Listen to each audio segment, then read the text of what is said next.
There's a really common misconception about recovery from fawning, which might actually be holding you back from recovery. It might be holding you back from changing people pleasing behaviors.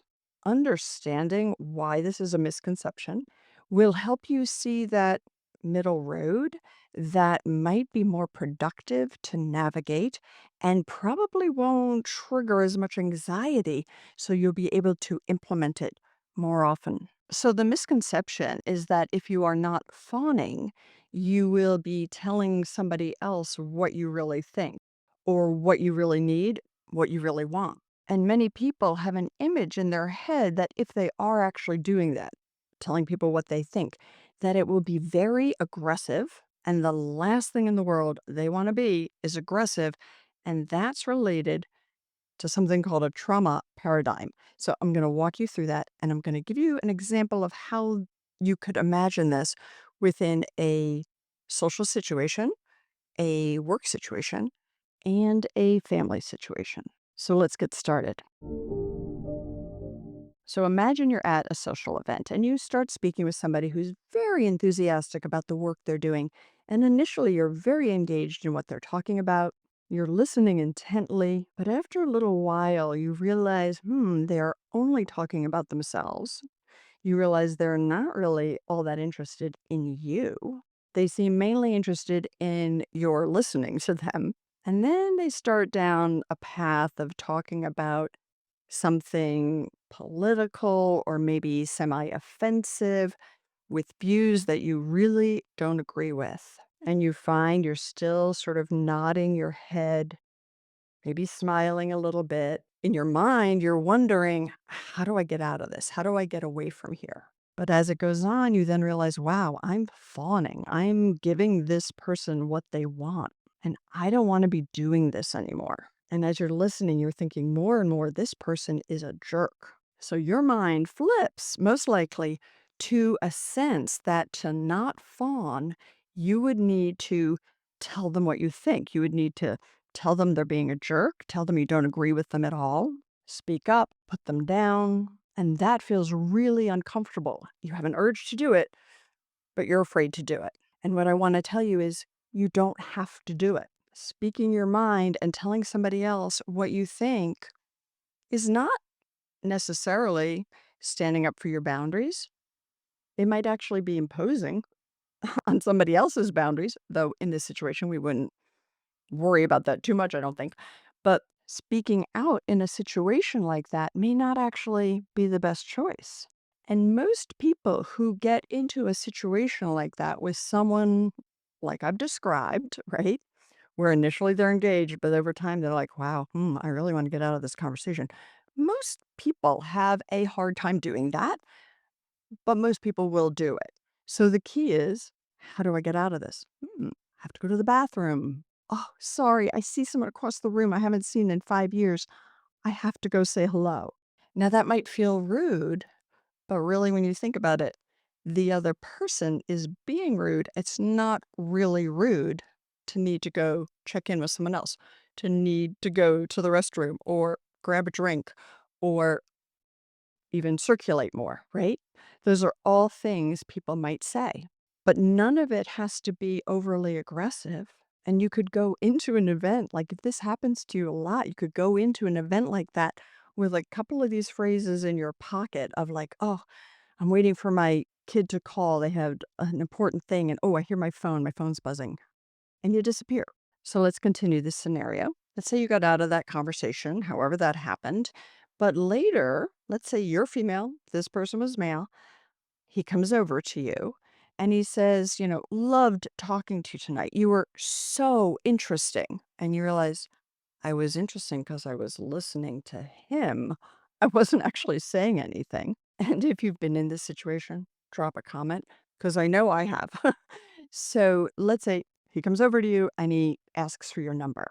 If at that point you give him your number, then that would be fawning in a way that is destructive to you, probably, right? And if you say something like, oh, my boyfriend gets really upset if I give out my number, this person's going to attack you. And I want to make this point because if you have some excuse for not giving your number, no matter what it is, a person like that who is that self-absorbed that they don't even realize you weren't clicking, right? They're probably going to put you down.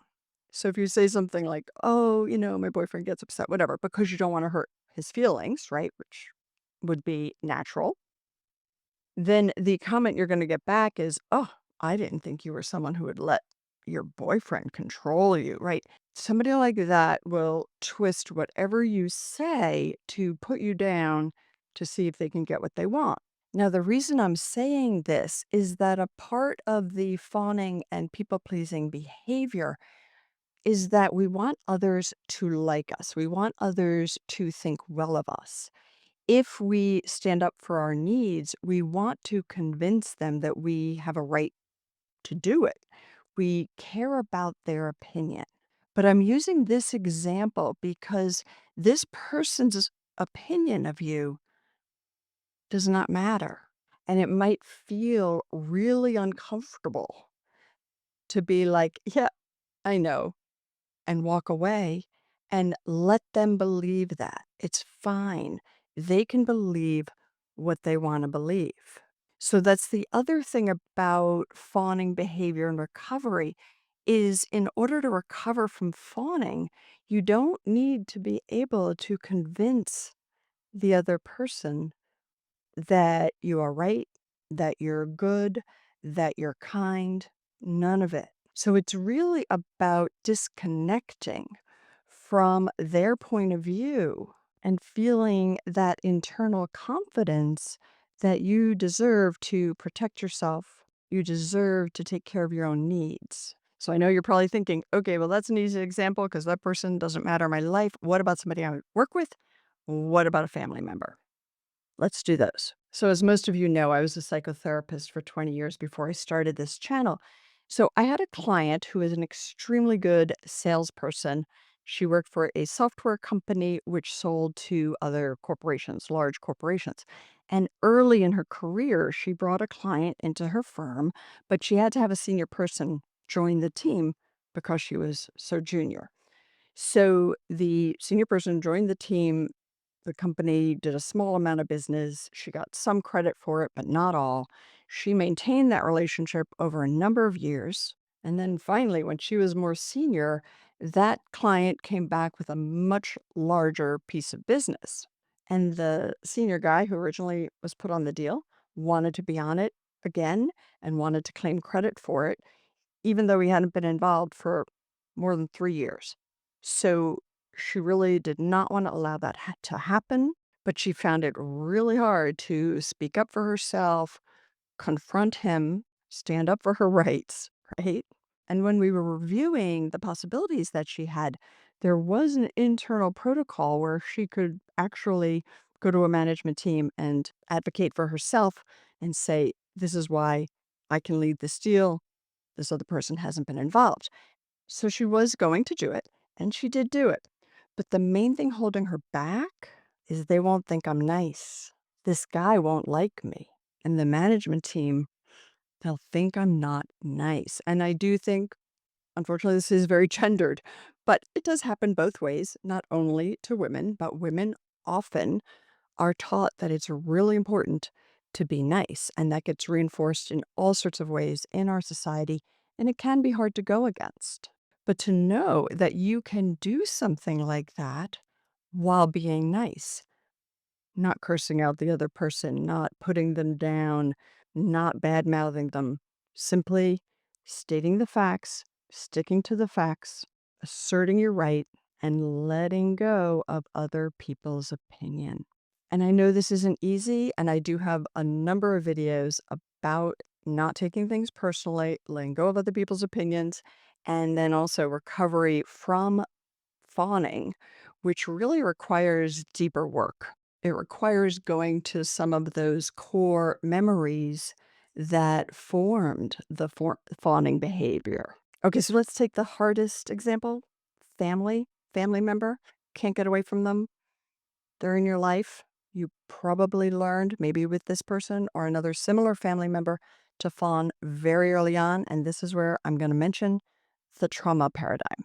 So, fawning or subjugating your own needs and wants to please another person can be trained into us really, really early by a parent or caregiver who is either directly abusive or completely neglectful. Completely is a strong word, or neglectful. So, as I talk about in my other fawning videos, when a child is in a situation like that, where to keep the relationship with the caregiver, they need to subjugate their own needs. That's the most adaptive choice for that child because children are dependent on their caregivers. They actually can't survive physically, emotionally, spiritually without their caregivers. So kids will do anything they can to maintain that connection. And if it requires squashing parts of themselves, they will do that. So it is often for a child in that situation the most adaptive response. And then the problem with fawning behavior or similar behaviors is that they become habitual and then they last your whole lifetime until you do the recovery work. And those behaviors kick in all sorts of situations that feel similar, but don't really have the same survival basis. So let me try to say that more clearly. Later in life, you fawn with somebody at a party you'll never see again, which is no longer survival based. It will not impact your survival, probably not even your, functioning if you do not fawn in those situations, but it's been so ingrained, it's become automatic. And the other thing that's ingrained here is a trauma paradigm. So, briefly, and if you want to know more on this, comment below, let me know. But if somebody grows up in a situation where there is one person who's very abusive, usually they will develop a paradigm that everybody is either an abuser, a victim, an ineffective bystander, or a rescuer. So those are sort of the four roles that get played out in trauma. So if you grow up with that as your paradigm, most people you meet in your sort of subconscious could be placed into those categories. And many, many, many of the people I worked with felt like the worst thing in the world they could ever be was the abuser. So, this is where the aggressive language paradigm comes from because, in their experience, the people in the family were either passive or aggressive. There was no in between. There was no model for assertive language. The I'm okay, you're okay. Here's what I need. Here's what you need. Balanced, assertive language. And I'm going to come back to that. So without that model, then it's like, whew, my choice is I'm either passive and people walk all over me, or I'm the aggressor. And that's worse. I would say most of the people I worked with felt that was worse. Now, just bringing in siblings and different roles in the family, there might be some siblings in your family who chose to model themselves after the aggressor and they use much more aggressive language. But given you're watching this video on fawning, I'm assuming you're on the other side. So let me know if that does make sense to you. So, part of healing is beginning to see this paradigm, see how it's functioning in your life, and understand there is another choice. There are other roles in life, right? And that's important on a much broader scale as well. So, I'm going to summarize the key points for dealing with family members or those people who are within your close circle who cause you to fawn.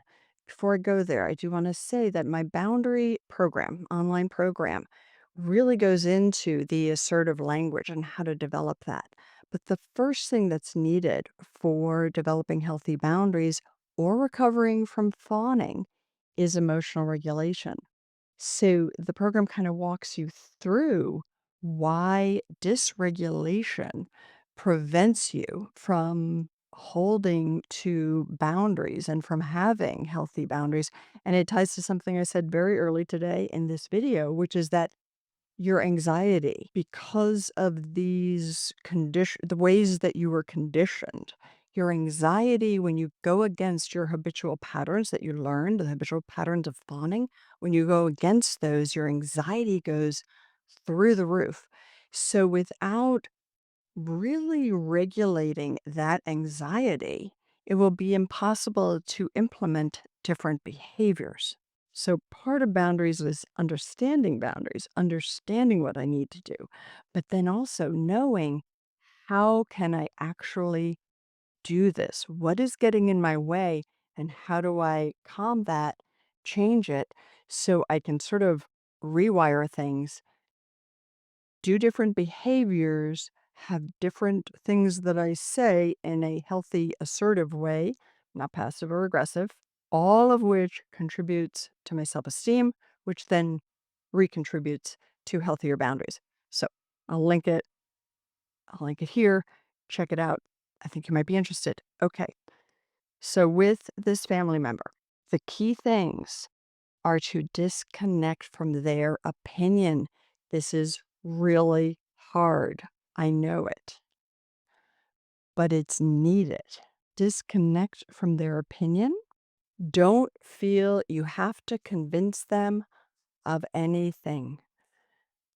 Being able to assert our needs requires that we have boundaries for ourselves because with really difficult, toxic people, our boundaries might not actually change them, even though we really want them to.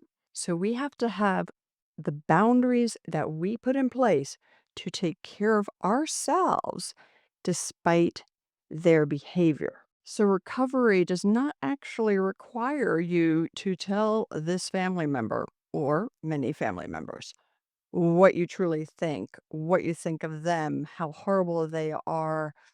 Really explain your point of view. It doesn't actually require any of that. And much of that would not be helpful if they are truly sort of toxic. And if they're not toxic, then learning to speak with assertive language so that you can sort of calmly explain what you would like changed will be the best way to get them to hear it. So I'm not saying there's never any hope for change, but usually when we let loose with all the thoughts we've been building up with for many years, it doesn't go well no matter who the other person is. All right. Let me know if this made sense to you, what you think of it, whether you agree, and if you have any questions. And I will see you next week.